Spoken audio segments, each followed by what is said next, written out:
प्राकृतिक आपदाएं और पहाड़ी क्षेत्र। हिमालयी क्षेत्र प्राकृतिक आपदाओं के प्रति अत्यधिक संवेदनशील है, जिसका मुख्य कारण इसकी युवा वलित पर्वत श्रृंखला की भूवैज्ञानिक संरचना, उच्च वर्षा और जलवायु परिवर्तन है। ये क्षेत्र भूकंप, भूस्खलन, हिमस्खलन और बाढ़ जैसी आपदाओं के लिए जाना जाता है। पहाड़ी इलाकों में डरावने मंजर। हिमाचल प्रदेश में बारिश का कहर जारी है। पिछले 24 घंटों में सूबे के अंदर लगातार बारिश से जबरदस्त तबाही मची है। 16 जगहों पर बादल फटने, 3 जगहों पर अचानक बाढ़ आने और भूस्खलन होने से तबाही का मंजर दिखा। बता दें कि पिछले 11 दिनों में भारी बारिश की वजह से राज्य को कुल 356 करोड़ रुपए का नुकसान हुआ है। सूबे का मंडी जिला जहां सबसे ज्यादा प्रभावित हुआ है। एनडीआरएफ और एसडीआरएफ की टीम बचाव काम में जुटी हुई है। वहीं उत्तराखंड में मौसम में बड़ा बदलाव हो रहा है। सूबे के 11 जिलों में भारी बारिश ने जनजीवन अस्त व्यस्त कर दिया है। बता दें कि मौसम विज्ञान केंद्र देहरादून ने 5 दिन का पूर्वानुमान जारी किया है, जिसके मुताबिक उत्तरकाशी, चमोली, रुद्रप्रयाग, टिहरी, पौड़ी, देहरादून, पिथौरागढ़, बागेश्वर, अल्मोड़ा और चंपावत में बारिश की संभावना है। वहीं पहाड़ी क्षेत्रों में बारिश और बर्फबारी की संभावना है, जिससे तापमान में गिरावट आ सकती है। जबकि मैदानी क्षेत्रों में तापमान ज्यादा रहने की संभावना है, लेकिन कुछ इलाकों में आंधी और ओलावृष्टि की संभावना जताई जा रही है। मौसम विज्ञान केंद्र ने सलाह दी है कि लोग घर से निकलने से पहले मौसम की जानकारी लें और जरूरी एहतियात बरतें। पहाड़ी इलाकों में बाढ़ के कई कारण। पहाड़ी क्षेत्रों में अचानक और तीव्र बारिश या बादल फटना बहुत आम है। जब कम समय में बहुत ज्यादा पानी गिरता है तो जमीन उसे सोख नहीं पाती, जिससे सतही बहाव तेज हो जाता है और नदियां उफान पर आ जाती हैं। पहाड़ों की ढलानें तेज होती हैं, जिससे पानी तेज से नीचे की ओर बहता है। ये बहाव मिट्टी और चट्टानों को भी अपने साथ बहा ले जाता है, जिससे नदियों में गाद जमा होती है और उनकी जलधारण क्षमता घट जाती है। प्राकृतिक आपदाओं के टारगेट पर हिमालयी इलाका। आपको बता दें कि भारत का हिमालयी इलाका अपनी विविध राजनीतिक, आर्थिक, सामाजिक और पर्यावरणीय प्रणालियों के कारण राष्ट्रीय जल, ऊर्जा और खाद्य संबंधों के लिए महत्वपूर्ण है। लेकिन बाढ़, बादल फटने, ग्लेशियर, झील विस्फोट और भूस्खलन सहित जल मौसम संबंधी आपदाओं के प्रति विशेष रूप से संवेदनशील है।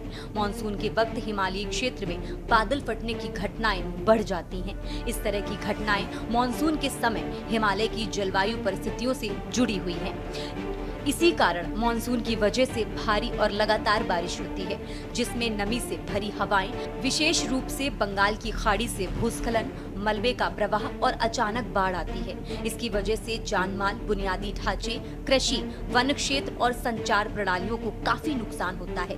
बता दें कि 7 फरवरी 2021 को उत्तराखंड के चमोली जिले में नंदा देवी ग्लेशियर का एक हिस्सा टूट गया था, जिससे अचानक बाढ़ आ गई। इस अचानक आई बाढ़ में 15 लोगों की मौत और करीब 150 लोग लापता हो गए थे। इन आपदाओं ने उत्तराखंड सहित कई राज्य में हिमालय की परिस्थिति को बाधित किया है और परिमाण, मानवीय गतिविधियों जैसे राजमार्गों, बांधों के निर्माण और वनों की कटाई से और भी बदतर हो गया है।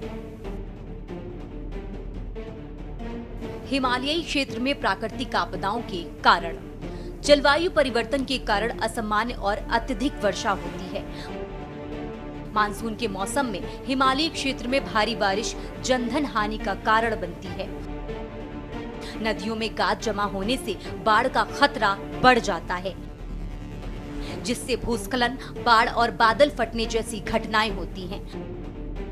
भारी बारिश के दौरान हिमालय की खड़ी ढलानें और कमजोर चट्टानें भूस्खलन के लिए अति संवेदनशील हैं। हिमालय एक युवा पर्वत श्रृंखला है जो अभी भी बन रही है। भारतीय और यूरेशियाई प्लेटों की टक्कर के कारण ये क्षेत्र भूकंपीय रूप से सक्रिय है।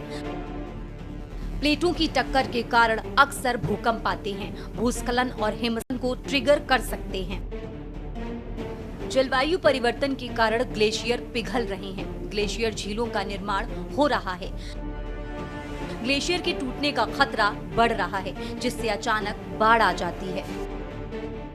वनों की कटाई से मिट्टी का कटाव बढ़ता है, जिससे भूस्खलन का खतरा बढ़ जाता है।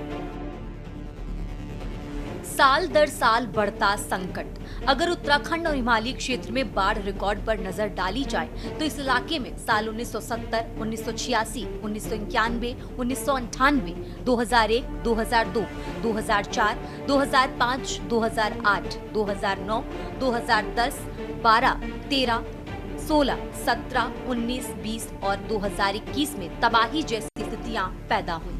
पिछले कुछ दशकों में पश्चिमी हिमालय इलाके में पश्चिमी विक्षोभ गतिविधि और वर्षा की चरम सीमा के सिनॉप्टिक पैमाने की बढ़ती प्रवृत्ति मानव प्रेरित जलवायु परिवर्तन का परिणाम है।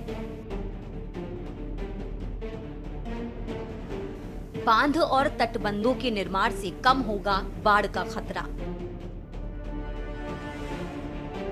आपको बता दें कि बाढ़ के खतरे को रोकने के लिए बांधों और तटबंधों का निर्माण, वनीकरण और बाढ़ रोधी संरचनाओं का उपयोग किया जा सकता है। इसके अलावा प्राकृतिक तरीकों जैसे कि नदियों के किनारे पेड़ लगाना और बाढ़ के मैदानों में पानी को जमा करने की अनुमति देना भी उपयोगी हो सकता है। बता दें कि बांध बनाकर और जलाशयों का निर्माण करके बाढ़ के पानी को नियंत्रित किया जा सकता है और इसे धीरे धीरे छोड़ा जा सकता है, जिससे नीचे की ओर बाढ़ का खतरा कम हो जाता है।